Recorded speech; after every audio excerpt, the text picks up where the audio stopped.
Ова сакаше да ви го дадам вам. Ве молам, исполнете моја последната желба. Неговата желба беше оваа снимка да ја пуштите на неговиот погреб. Медицинската сестра со солзи во очите им го предаде диктафонот. Седнаа во малечката кафетерија. Порача дупли еспреса. Се погледнаа и климнаа тажно со главите. Најстариот брат со растреперен прст кликна плей.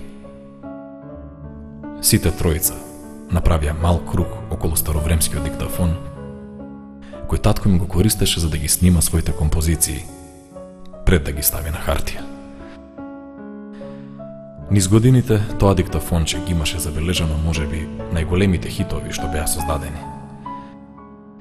Сега, наместо она неговото познато подпевнување, јасно се слушаше старечки, но цврст и силен глас. Сега, повеќе од кога било порано, свеста ми е неверојатно бистра.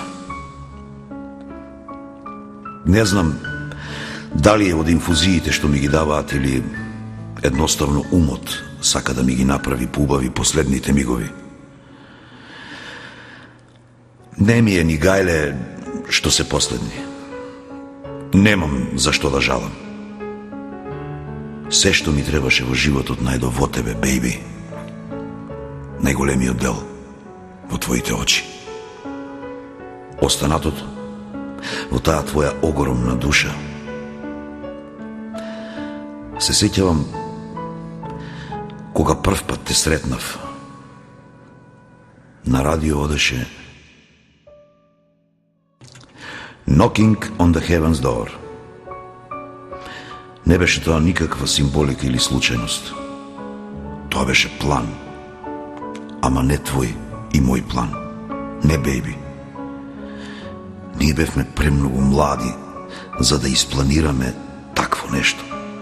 Посебно јас. Со целиот мој темперамент и експлозив што ме фрляше од белја во белја. Не, бејби, не. Такво диво нешто какво што бев јас можеше да припитуми само суштество како тебе. Ти ми даде нешто што ми беше најпотребно. Правец. Не, ти не ми беше кочница. Ти не сакаше да ми го смириш темпераментот, туку да го усмериш кон нешто вредно, кон создавање.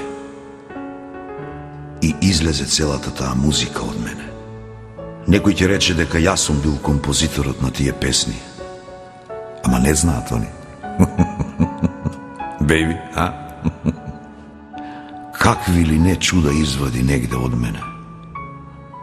Понекогаш си мислам, ти мора таму некаде во мене тајно да си ги сокрила, како инаку ќе знаеше каде да ги најдеш.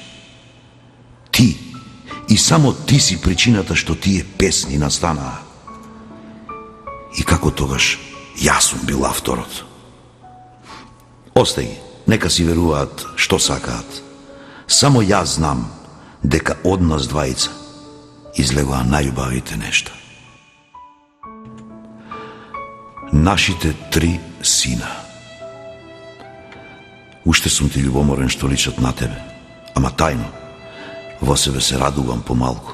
Дека, замисли да го имаа моето носиште, а? Добри дечки се, бејби. Тврдоглави се како мене, а меки како тебе. Ама се држат еден со друг и никој не може да ги раздели. Ти ги научи на тоа. Ти им го всади тоа сакање.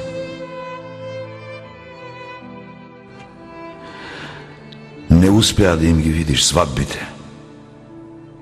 Мали забави беа, само најблиските, како што сакаше ти.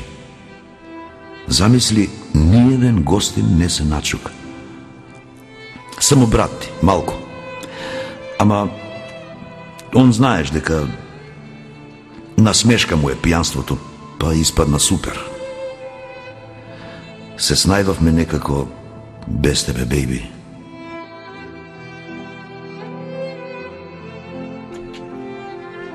Не ни беше лесно. Ама ти не научи да бидеме фајтери, како што и ти до последен ден се бореше со болеста, како што и јас, еве, до последен миг се борам. Но не желам за ништо. Ние вистински живеевме.